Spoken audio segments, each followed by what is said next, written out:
Hi, welcome to LFO Learn French Online. Today is a pronunciation lesson, more exactly a reading lesson. I'm going to read the first chapter of a French book, and I'm going to be very careful with liaison, pronunciation, and how to read in French out loud.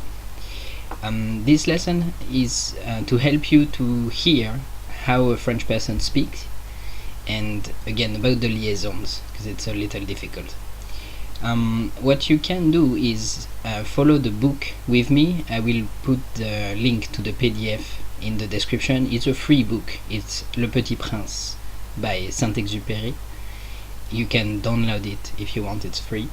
I also recommend you to try to record yourself, to try to read later, to record yourself and to listen to it and see if you sound like me, close to me, or if there are many differences. Okay, so without further ado, let's try Le Petit Prince, chapitre 1. Premier chapitre. Lorsque j'avais 6 ans, j'ai vu, une fois, une magnifique image dans un livre sur la forêt vierge qui s'appelait Histoire vécue. Ça représentait un serpent boa qui avalait un fauve. Voilà la copie du dessin. On disait dans le livre, les serpents boa avalent leur proie tout entière sans la mâcher. Ensuite, ils ne peuvent plus bouger et ils dorment pendant les 6 mois de leur digestion.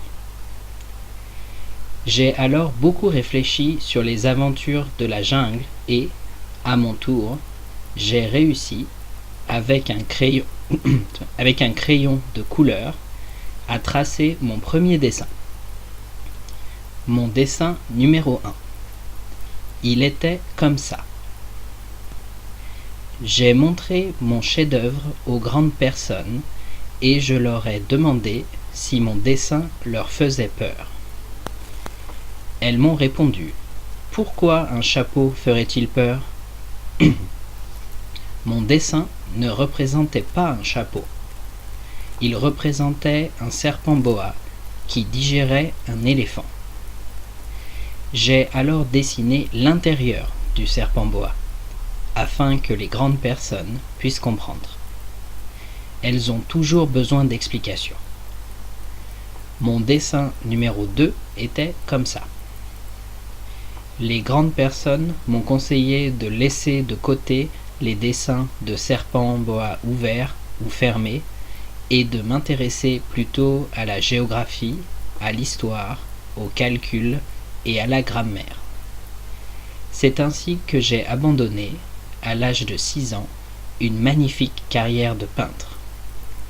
J'avais été découragé par l'insuccès de mon dessin numéro 1 et de mon dessin numéro 2. Les grandes personnes ne comprennent jamais rien toutes seules, et c'est fatigant pour les enfants de toujours et toujours leur donner des explications. J'ai donc dû choisir un autre métier, et j'ai appris à piloter des avions. J'ai volé un peu partout dans le monde, et la géographie, c'est exact, m'a beaucoup servi.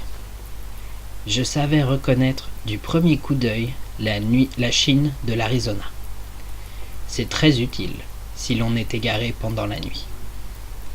J'ai ainsi eu, au cours de ma vie, des tas de contacts avec des tas de gens sérieux. J'ai beaucoup vécu chez les grandes personnes. Je les ai vus de très près.